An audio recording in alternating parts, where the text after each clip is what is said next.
লেখনীতে অলকানন্দা ঐন্দ্রী। পর্ব ৪। রোজ আমায় ভালোবাসে আরান। তুই বোধহয় জানিস না ও আমায় কতটা পাগলের মতো ভালোবাসে। ও আমায় কতটা চায়। জিজ্ঞেস কর ওকে। নিজেই বুঝে যাবি তোর ফুল আমার প্রতি কতটা আসক্ত। আয়রান দাঁতে দাঁত চাপে সায়ানের কথাগুলো শুনে চোয়াল শক্ত হয়ে আসে তার। অস্ফুট স্বরে দুটো বিশ্রী গালি শুধাল সে সায়ানকে সঙ্গে সঙ্গেই। পরমুহূর্তে বলল, আমার ফুল, আমার রোজ, আমার বউ। ও তোকে ভালোবাসার আগে আমি নিজেই ওকে মেরে ফেলতাম সায়ানের বাচ্চা। সায়ান হেসে উঠল হুট করে। বলল, সাহস থাকলে ওকে ফোন দে। আমি কথা বললেই সরাসরি প্রমাণ পেয়ে যাবি আয়রানগু। আয়রানের মেজাজ খারাপ লাগে। হাত পা নিষ্পিস করে যেন। তবু হেসে সায়ানের গা জ্বালানো উত্তর দিল, আমি আবার শুয়োরদের আমার বউয়ের আশপাশ ঘেঁষতে দেই না বুঝলি তো। তুই ঘুমা বরং। সকাল হলে নতুন করে পাত্রী খুঁজে নিস ভাই। আমার বউয়ের আশা ছেড়ে দে। পাবি না আমি বেঁচে থাকতে। তুই শিওর পাব না? আরান, এতক্ষণে তোর ফুল নিয়ে না গেলে আমার ঘরে থাকত। আমার বিছানায়। ফুলশজাররা। আরান বাকিটা শুনতে পারল না আর। তার আগেই নিজের সমস্ত শক্তি দিয়ে রোজের ফোনটা ছুঁড়ে ফেল ফ্লোরে। এতটাই জোরে মারা হলো যেন ফোনটা দুয়েক টুকরো হয়ে এল। রোজ বিস্ময় নিয়ে তাকায় আয়রান চোখ মুখ লাল করে রাগে চোয়াল শক্ত করে থাকতে দেখেও সে দ্রুত ফোন হাতড়াতে নিয়ে বলল, ফোনটা ছুঁড়ে মারলেন কেন? ওটা আমার ফোন ছিল। ভেঙে গেল। আয়রান দাঁতে দাঁত চাপে। তার সায়ানের উপর না যতটা রাগ হচ্ছে তার চেয়ে বেশি রাগ হচ্ছে রোজের উপর। ও কেন শেষ ৬ মাসে সায়ানের সাথে ঘুরঘুর করেছিল? প্রেম প্রেম রংঢং দেখাল। বিয়েতে রাজি হল কেন ও? আয়রানকে এই ৬ মাসে এসব দেখে কতটা যন্ত্রণা পোহাতে হয়েছে রোজ জানে। রোজকে যতটা না অপমান করে শান্তি পেত তার চেয়েও ১০০০ গুণ যন্ত্রণা হতো যখন রোজ আর সায়ানকে একসাথে দেখত সে। আয়রান রাগ ফুঁসতে ফুঁসতেই বলে, ওটা তোর ফোন বলেই ছুঁড়ে মেরেছি আমি। ৬ মাস। ৬ মাস তুই আমাকে দেখিয়ে দেখিয়ে ওই বেইমানের সাথে ঘুরেছিস রোজ, প্রেম দেখিয়েছিস। ওকে বিয়ে করতে গিয়েছিলি, আমি ভুলিনি, কিচ্ছু ভুলিনি গিয়ে। রোজ উত্তর করল এবারে। আমার রাগ আমার উপর মেটাবেন। তা না করে আমার ফোন ভেঙে ফেলবেন কেন? আরান বহুকষ্টে রাগ সামলায় যেন। লালাপ চোখজোড়া নিয়ে চেয়ে রোজকে বলল, আমার ইচ্ছে হচ্ছে তোকেই আছাড় মারি। আমার হয়ে তুই অন্য কাউকে ভালোবাসতে গিয়েছিলি রোজ, আমায় শুনতে হচ্ছে তুই তাকে ভালোবাসিস, এমন বিচ্ছিরি কথা শোনার ধৈর্য আমার না হোক উ। কথাটা বলেই আয়রান ফের ফুঁসে উঠল। বলল, আজ এতক্ষণে তুই ওই বেলমানটার সাথে এক বিছানায় থাকতি, শিওর আমাকে তুই কখনোই ভালোবাসিসনি। শুধু আবেগে ভেসেছিলি। রোজ নীরব চাহনিতে তাকাল এবারে। ভালোবাসেনি? আসলেই কি ভালোবাসেনি? রোজ কত এই পুরুষের পিছু পিছু ঘুরেছে। তখন আয়রান তাকে অতটাও প্রেম নজরে দেখত না, কিংবা ওর প্রেম নজরটাকে কখনো খুব বেশি পাত্তা দেয়নি। তবে অধিকার বোধ খাটিয়েছে সর্বদাই। আজ যেমন অন্য ছেলের সাথে মানতে পারছে না, তেমনি আগেও অন্য ছেলের সাথে তাকে আয়রান মানতে পারত না। কত শাসানো এই নিয়ে। রোজ আনমনেই হাসল যেন। অতঃপর আয়রানের দিকে চেয়ে বলল, আবেগ এবং ভালোবাসা আমি বুঝি আয়রান ভাই। প্রশ্ন তুলবেন না আমার ভালোবাসা নিয়ে কি? এটুকু বলেই রোজ সুরসুর করে বেলকনিতে চলে গেল। অন্ধকার। তবুও রাস্তার সোডিয়াম আলোতে এবং রুম থেকে আসা আলোতে অনেকটাই বোধগম্য। রোজ হাতরেই ওখানে থাকা টুলটায় বসতে নিতে হাতে পেল একটা অ্যান্টিকাটার। সম্ভবত বেলকনির গাছগুলোর কাজের জন্য রেখেছিল। রোজ ওটা হাতে নিল। অতঃপর টুলটায় বসে অ্যান্টিকাটার দিয়ে দেওয়ালে আঁক বসাতে থাকল। ভাবতে লাগল জটিল ভাবনা। জীবনে এত জটিল কেন? এত জটিলতা তো সে চায়নি। সত্যিই চায়নি। তবুও তার জীবনটা ক্রমশ জটিল হচ্ছে। ক্রমশ এক অস্পষ্ট ঘূর্ণিপাকে ঘুরছে সে। রোজ দীর্ঘশ্বাস ফেলে।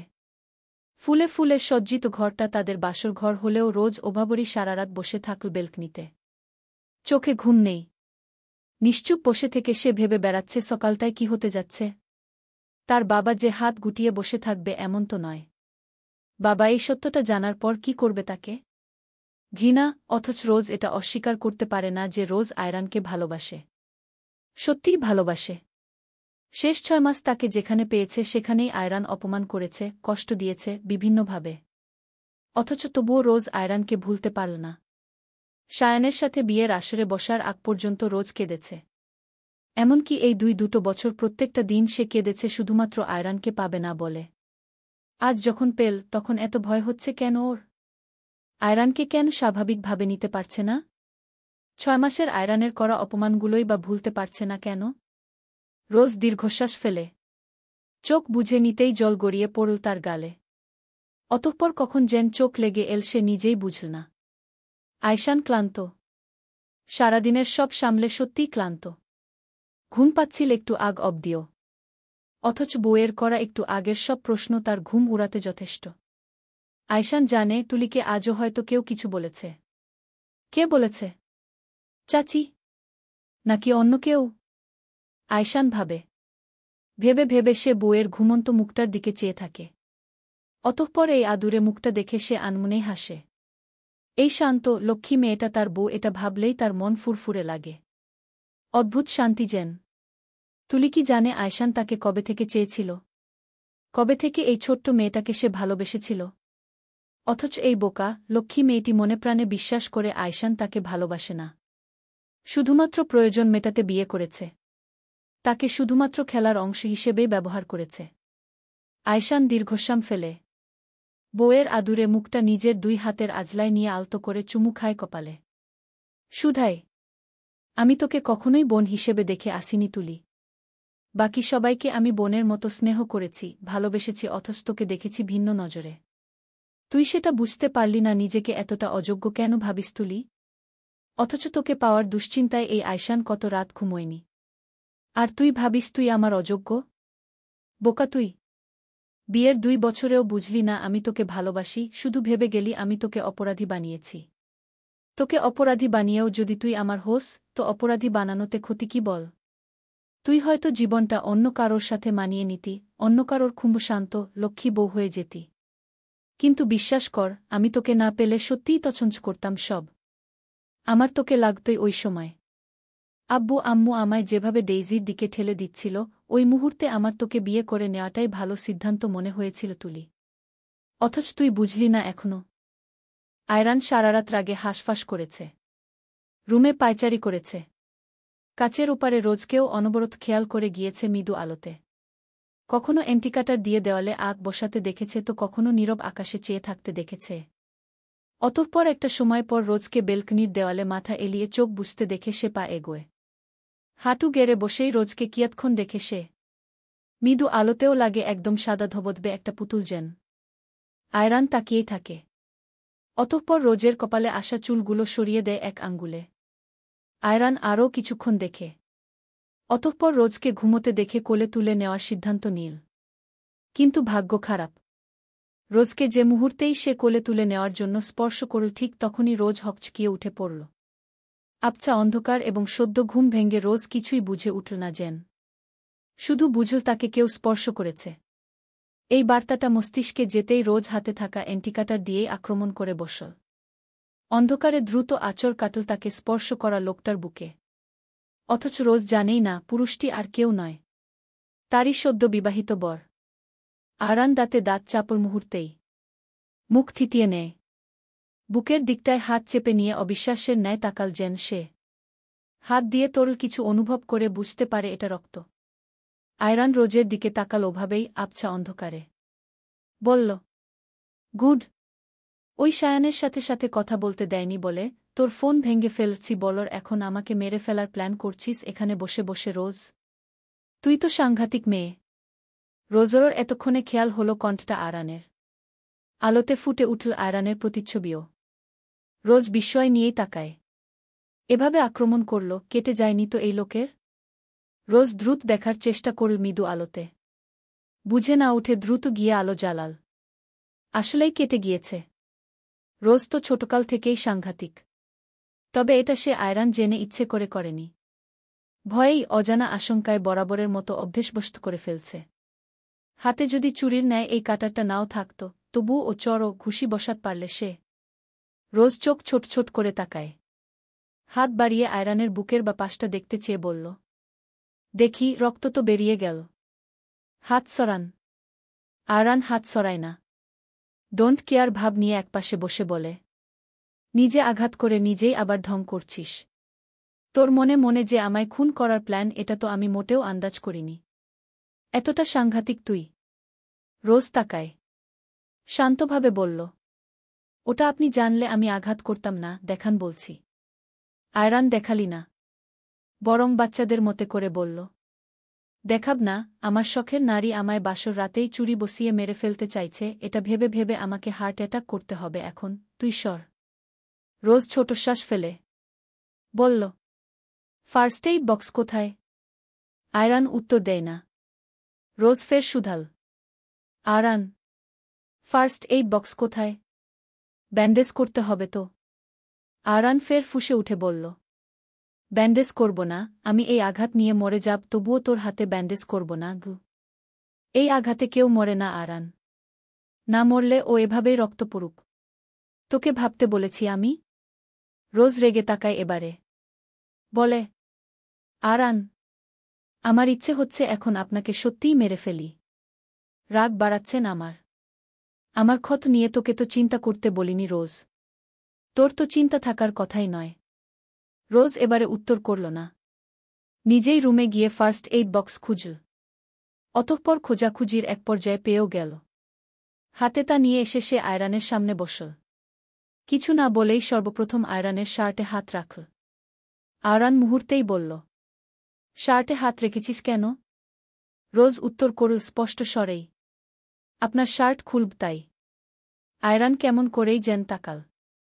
রোজ তা খেয়াল করে বলল, ওভাবে তাকানোর কিছু নেই। শার্ট খুলে ব্যান্ডেজ করব। এটুকু বলেই রোজ আয়রানের শার্টের বোতাম খুলতে নিল।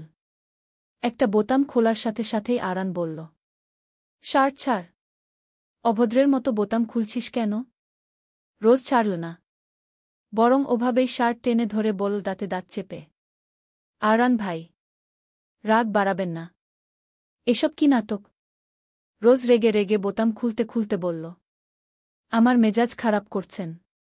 আয়রান হাসল হঠাৎ। তৎক্ষণে শার্ট ছাড়িয়েছে রোজ। উন্মুক্ত বক্ষে সেই কাটা আঘাতটায় রোজ হাত বুলাল। অতঃপর পরিষ্কার করে নিতেই আয়রান শুধাল বাঁকা হেসে, তুই কি আমায় নিয়ে চিন্তিত রোজ? এই সামান্য আঘাতে? তুই তো তার চেয়েও বেশি আঘাত আমায় কত আগেই করে ফেলেছিস রোজ। সেই আঘাতের যন্ত্রণা বয়ে বেড়াচ্ছি আমি, তুই টেরও পেলি না। অথচ এই সামান্য ব্যথা নিয়ে চিন্তা করছিস? হাস্যকর। চলবে। লেখনীতে অলকানন্দা ঐন্দ্রী। পর্ব ৫। আয়শানের ওই রাত্রিটায় আর ঘুম হল না। নির্ঘুম কাটিয়ে দিয়ে সে সকাল সকাল বের হল মর্নিং ওয়াকে। তুলি তখনও ঘুমে। আয়শান একবার তাকায়। পরমুহূর্তেই টুপ করে ঠোঁট ছোঁয়ায় তুলির কপালে। উঠে দাঁড়াতে দাঁড়াতে বিড়বিড় করে বলে, তুলি, আমার মাঝে মাঝেই মনে হয় আমার বিবাহিত লাইফটা এবার আমার উপভোগ করা উচিত। তোর সাথে জমিয়ে একটা প্রেম হওয়া উচিত। অথচ দেখ, আমরা বিবাহিত হয়েও আমাদের মাঝে কিচ্ছু নেই। শুধু আমার একপাক্ষিক জড়িয়ে ধরা আর চুমু দেওয়া ছাড়া। এটা কোনো বিবাহিত লাইফ বল? আমার তো মাঝে মাঝে বড্ড বেসামাল লাগে নিজেকে। মাঝে মাঝেই দুঃখ হয়। তবুও আমায় থাকতে তোর থেকে দূরে দূরে। এটা কোনো জীবন? তুই কি আদৌ আমায় কখনো স্বাভাবিকভাবে নিবি তুলি? আমি অপেক্ষায় আছি। খুব করে অপেক্ষায় আছি। অতঃপর তা বলতে বলতেই বের হল রুম ছেড়ে। মর্নিং ওয়াকে বের হবে। ঠিক তখনই চোখে পড়ল আয়রানকে। আয়রান একটা শার্ট পরেই বের হল সকাল সকাল। মাঝে আয়শানকে দেখে চোখ ছোট ছোট করে বলল, কোথায় যাচ্ছ আয়শান ভাই? আয়শান হাসে। উত্তর দেয়, মর্নিং ওয়াকে। নতুন বর যদি যেতে চাস তো যেতে পারিস আমার সাথে। আয়রান হাসে। পা এগোতে নিলেই আয়শানের চোখে পড়ল শার্টের ভেতর থেকে বের হয়ে আসা সাদা অংশটায়। আয়শান ভ্রু কুঁচকায়। বলে, কি হয়েছে ওখানে? আঘাত পেয়েছিস নাকি? আয়রান বুঝে উঠে। কেমন করে যেন তাকিয়ে কপালে হাত রাখে সে। অতঃপর তার ব্যাপক দুঃখ বুঝিয়ে বলে, কপাল কপাল। একরাতেই বউয়ের কি সাংঘাতিক ভালোবাসা। সাংঘাতিক মেয়ে একটা আমার কপালে জুটেছে। আয়শান এবারে আর প্রশ্ন করল না। ছোট ভাইয়ের বিয়ের রাতে বুকি ভালোবাসা দিয়ে বুকে আঘাত করে ফেলেছে তা নিশ্চয় সে সরাসরি জিজ্ঞেস করবে না। শুধু যেতে যেতে হাসল। আর বলল, ভেরি গুড। ফিউচারের জন্য শুভকামনা। আরানও পেছন থেকে বলল, আজই চলে যাবে নাকি আয়শান ভাই? আয়শান হাঁটতে হাঁটতে উত্তর করল, হয়তো। তোর বিয়ের ঝামেলা তো শেষ, আর থাকার প্রয়োজন তো নেই। আয়রান হাসে, বলে, বিবাহিত পুরুষ তুমি, বউ রেখে বাইরে কি করে থাকো বুঝি না। থাকতে পারো তো মাঝে মাঝে বাড়িতে। তোমাকে তেমন প্রয়োজন ছাড়া পাই না বহুদিন। আয়শান শুনলেও এবারে উত্তর করল, সদর দরজা পেরিয়ে এল প্রায়। ভাবল সে আসলেই বিবাহিত পুরুষ, অথচ বউয়ের সাথে একসাথে থাকে না। আয়শান এই বাড়িতে থাকে না বছর দুয়েক হল। মূলত ডেইজিকে বিয়ে না করে তুলিকে বিয়ে করেছে, এই নিয়েই বাবার সাথে সমস্যা বেঁধে সে বাড়ি ছেড়েছিল বছর দুয়েক আগে। পরবর্তীতে আয়জানের পাগলামো দেখে সেটার কারণ সবাই বুঝেছেন, বাবার সাথে সম্পর্কও ঠিক হয়েছে। তবুও আয়শান বাড়ি ফেরেনি। তার পেছনে অবশ্য যুক্তিযুক্ত কারণটা তুলিকে সে বিয়ে করেছে ঠিক, তবে আর 5টা স্বামী স্ত্রীর সম্পর্কের মতো স্বাভাবিক নয় তাদের সম্পর্ক। আয়শান ইন্ট্রোভার্ট ধরনের কিছুটা। আরান আয়জানের মতো নয়। মুখে ভালোবাসি প্রকাশ করাটা বিশ্বাস করেনি কখনোই সে। অন্যদিকে তুলিও বিয়ের দিন থেকে মনেপ্রাণে বিশ্বাস করেছে কেবল এটাই যে আয়শান তুলিকে টোপ হিসেবে ব্যবহার করেছে, আর কিচ্ছু নয়। সে আয়শানের যোগ্য নয়, আয়শান তাকে বিয়ে করে সবার কাছে কেবল তাকে খারাপ বানিয়েছে, এইটুকুই। আয়শানও আর ব্যাপারটা চড়া করেনি। এখন যদি সে মুখে ভালোবাসি বলেও তাও তুলির কাছে হয়তো বিশ্বাসযোগ্য হবে না। ভাববে আয়শান মিথ্যে বলছে। তুলিকে সে ছোট থেকে স্নেহ করেছে, স্নেহ থেকেই ভালোবাসা জন্মেছিল। ছোট থেকে শাসন করেছে। বাড়ির সবার সাথে সাথে তুলির চোখেও নিজেকে এক আদর্শ চরিত্র হিসেবে ধরে রেখেছিল আয়শান। অসম্ভব সমীহ করে চলত আয়শানকে সে, আর সে তুলির চোখেই আজকাল যখন এক বিষণ্ণ নীরবতা আয়শান খেয়াল করে উঠে তখন তার দুঃখ হয়।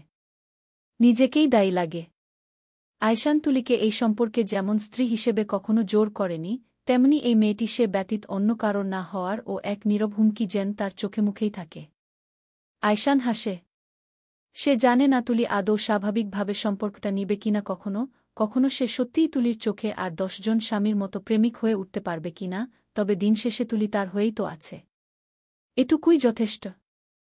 আয়শান এগোয়। অতঃপর পুরো সকালটা সে বেশ সময় ব্যয় করে হাঁটে। হাঁটতে হাঁটতে একটা সময় নিজের বাসার কাছেই চলে এল। এই মিনিট 20-এর দূরত্ব বলতে গেলে তাদের বাড়ি থেকে। আয়শান একবার বাসায় উঠবে ভেবেই ফের মনে হল তুলিকে বলে আসা হয়নি। আয়শান আবার ফিরতে হল বাড়িতে। অথচ যার জন্য ফিরল তাকে সে রুমে পেল না। এতটুকু পথ হেঁটে এল। ভাবাল তুলি তাকে গরম গরস ধোয়া উঠা 1 কাপ কফি এগিয়ে দিবে, অথচ তা হল না। তুলিকে দেখা গেল না। তো আয়শান বেলকনিতে গেল তুলিকে পাবে বলে। অথচ ওখানেও ও তুলিকে পেল না সে। আয়শান ভ্রু কুঁচকায়। পরমুহূর্তেই কিচেনের দিকে পা এগোল সে। তুলি নিশ্চয় ওখানেই থাকবে। অথচ ওখানেও পেল না। আয়শান দীর্ঘশ্বাস ফেলে। ছোটাম্মু অর্থাৎ আয়রানের আম্মুকে কিচেনে দেখে দাঁড়াল। গম্ভীর গলায় বলল, ছোট আম্মু, তুলি কোথায়? দেখছি না তো। আয়শানে ফুফি কেমন করে যেন চাইল। আয়শান ফুফির দিকে তাকিয়ে থমকাল। হঠাৎ কিছু মনে পড়েছে এমন ভঙ্গিতে বলে, ফুফি তোমার সাথে কথা ছিল। তুমি কি আবারও তুলিকে কিছু বলেছ? ও আমার বউ হওয়ার অযোগ্য এটা বলে কিছু বলেছ আবার? অতীতে আয়শানের ফুফি এমন করেছিল। তুলি আয়শানকে না বললেও কোনোভাবে তা আয়শানের কানে গিয়েছিল। অতঃপর সে এক তুলকালাম কাণ্ড হয়ে গেল আয়শান খানের বুকে কথা শোনানোর জন্য। আয়শানের ফুকি নাক মুখ কুঁচকে বলল, আমি কেন ওকে কিছু বলতে যাব? এর আগে তুমিই তো ওকে কথা শোনাতে ফুফি। আমি তোমার ব্যাপারে নিশ্চিত নই তাই জিজ্ঞেস করলাম। আয়শানের ফুফি মুখ ভেঙ্গিয়ে বলল, একটা ঢং করিস আয়শান, এই বাড়িতে বোধহয় আর কেউ বিয়ে করেনি। তোর বউ কেবল আদুরে যে ওকে কথা শোনাতে পারব না। আর ও তোর বউ হওয়ার আগে থেকেই আমাদের পরিচিত। যেদিন এইটুকু থাকতে এই বাড়িতে এসেছে ওই দিন থেকেই দেখছি ওকে আমি আগেও কথা শুনিয়েছি, হয়েছে কি তাতে? ওকে কথা শোনাতে পারব না আমরা?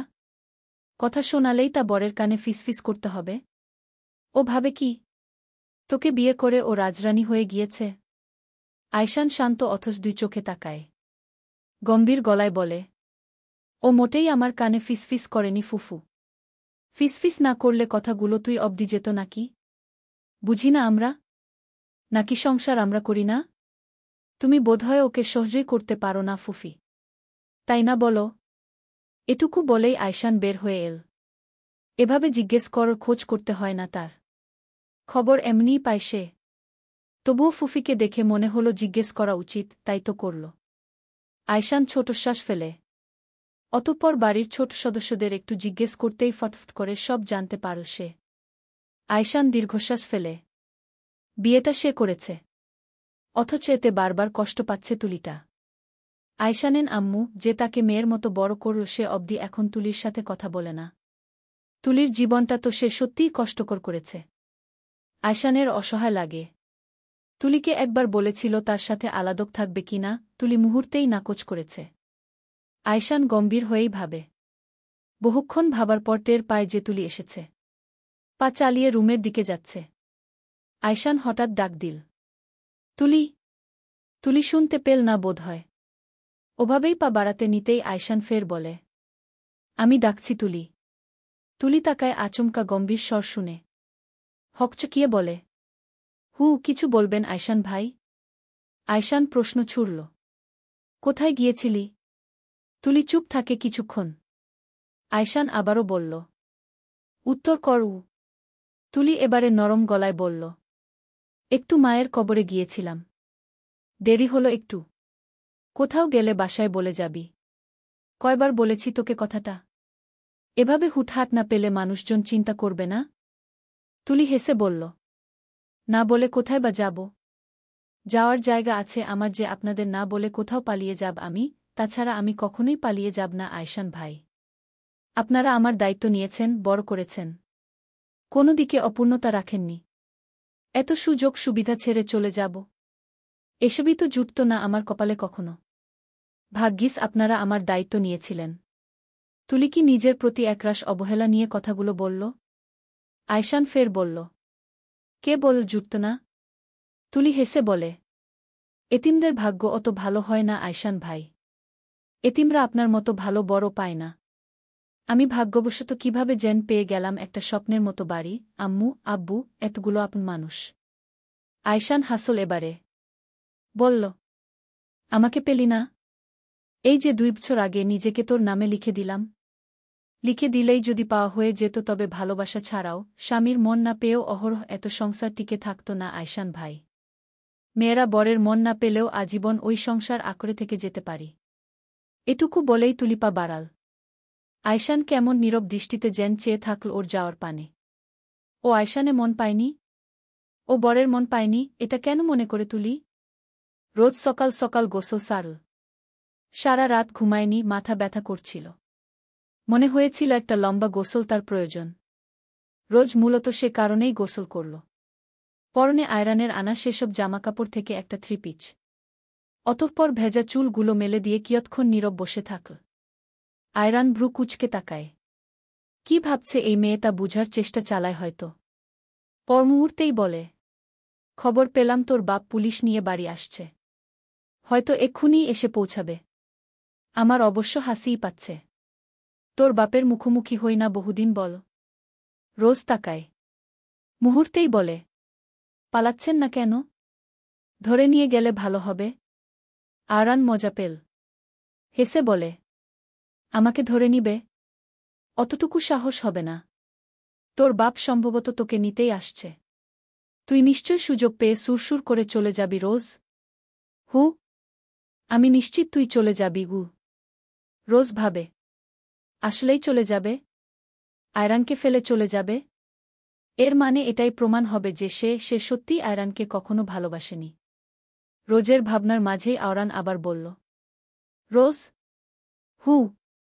আয়রান বলল, তুই চলে গেলে আমি আটকাব না তোকে। নিষেধ করব না। তবে চলে যাওয়ার পরও জানবি যে তুই শুধু আমার। তুই আমার ওয়াইফ মনে থাকবে? রোজ হেসে শুধাল, কাল অবধি জোর করে বিয়ে করলেন, আজ চলে যাওয়াতে আটকাবেন না? আশ্চর্যকর বিষয়। আয়রান শুধাল, যে থাকতে চায় না তাকে কি করে আটকে রাখ বল জান? সাধ্য থাকে তার। তবে চলে যাওয়ার পর কিন্তু তুই সায়ানের সাথে মিশতে পারবি না। চলবে? কেমন হলো বলবেন?